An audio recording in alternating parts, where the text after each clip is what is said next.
Aurait-il seulement osé en rêver? Guillaume Martin-Guyonnet ne pouvait imaginer que le Tour de France passerait un jour devant chez lui, dans son village, à Sainte-Honorine-la-Chardonne. Au moment de l'annonce officielle, ça m'a quand même fait quelque chose. Donc je me suis remémoré l'enfant que j'étais, qui commençait le vélo sur ces routes-là et qui s'imaginait à faire le Tour de France sur ces routes de Suisse normande. Et puis maintenant, 20 ans après, c'est advenu. Ouais. Ça va ton papa? Ça va, oui, normalement il doit passer aussi. Les organisateurs de la Grande Boucle ont sans doute voulu saluer le coureur français le plus régulier de ces dernières années. La reconnaissance de l'étape Bayeux-Vire avec les cyclos des Virées normandes rend l'affaire enfin palpable. Ça passe à quelques centaines de mètres à vol d'oiseau de la maison. Ça va passer à Sainte-Honorine-la-Chardonne, là où j'étais en primaire. Ça va passer ensuite à Athis, où j'ai été au collège.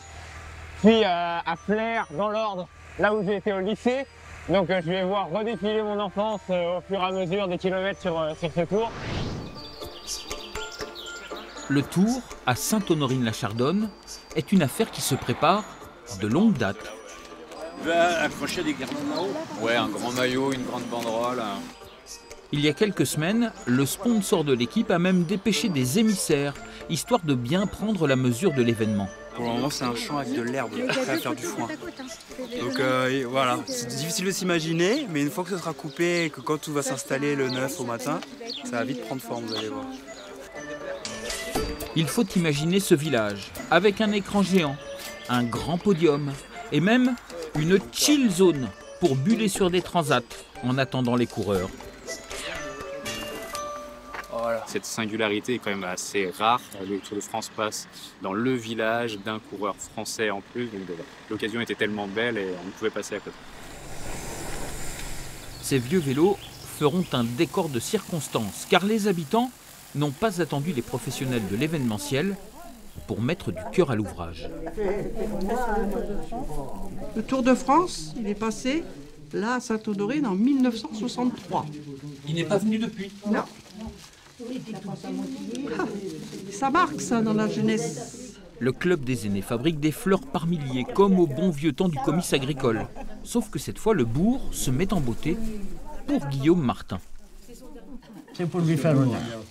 C'est pour être à la hauteur? À la hauteur. À la hauteur, c'est à lui d'être à la hauteur. Vous le connaissez? Non. Vous connaissez bien ses parents? Ses parents, oui.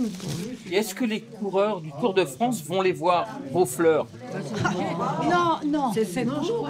Non, à la vitesse qu'ils vont passer, ils ne vont pas les voir. Tout le monde va les voir quand même. Oui, mais les coureurs, ils font que... Ceux qui n'aiment pas Guillaume Martin, ils ne passent pas par chez moi. Tout à fait. C'est interdit. C'est une gentille voisine, ça. Tu vas préparer le bouquet pour le vainqueur. Guy est un pilier du club des supporters. Ce matin-là, il a fait la route jusqu'à Flers pour un rendez-vous de la plus haute importance. Bonjour, mon couturier favori. Pour marquer les esprits, Alors ça, c'est le prototype. Guy veut habiller des vaches. Le plus compliqué, c'est les mamelles. Franchement, on vous a déjà demandé un vêtement pour une vache? C'est la première fois. Faites 3 maillots, alors jaune, vert, et puis à pois. C'est ça qui me pose le plus de problèmes. Okay. C'est le maillot à pois. La queue, elle est d'abord. Bon, oui. D'accord. Pourquoi faire ça? Il y a plein de vaches, tout ça, là, tout autour de chez lui. Et il faut que ça se voit. Il faut que ça se voit. Voilà le paradoxe. Les admirateurs n'ont pas peur d'en faire trop pour soutenir un coureur qui déteste les sbroufs. Il n'aime pas être vu, c'est un gars qui est très discret. Pourquoi? Parce que si vous voulez, nous on a créé le club de Guillaume Martin, hein, c'est pour le mettre en valeur. Dans ce bocage, qui cultive la discrétion, les supporters se reconnaissent entre eux, ils affichent la couleur. On dirait un temple. C'est vraiment un temple? Non. Les photos les plus anciennes, je crois que je les ai ici. Il est où là? Il est là, Guillaume. Mais il a quel âge? Là, il a 19 ans, 20 ans. Hein. Bernard Guibout l'a photographié des centaines de fois depuis près de 18 ans. Dès le début de sa carrière, je me suis aperçu qu'il avait des grandes capacités, c'était un teigneux. J'ai perçu qu'il avait quelque chose qui était quand même de sensationnel. Il s'accrochait, il lâchait rien. Guillaume Martin est un dur au mal, du genre à serrer les dents pour rester au contact des meilleurs. Régulièrement bien placé au général dans le Tour de France et capable de coups d'éclat quand la route est casse-pattes, quand la course se durcit. Pourquoi les gens du pays ici se reconnaissent dans ce personnage, à votre avis? Pourquoi ils se reconnaissent? Parce qu'il est simple. Et puis quand il revient chez lui à la Bauderie, il enfile les bottes et la tenue de travail. On est des gens de la terre. Hein. Qui travaillent. Qui travaillent, dur au travail.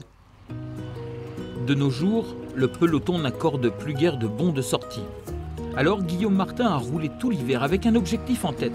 Le 10 juillet, il devra attaquer pour espérer briller devant les siens.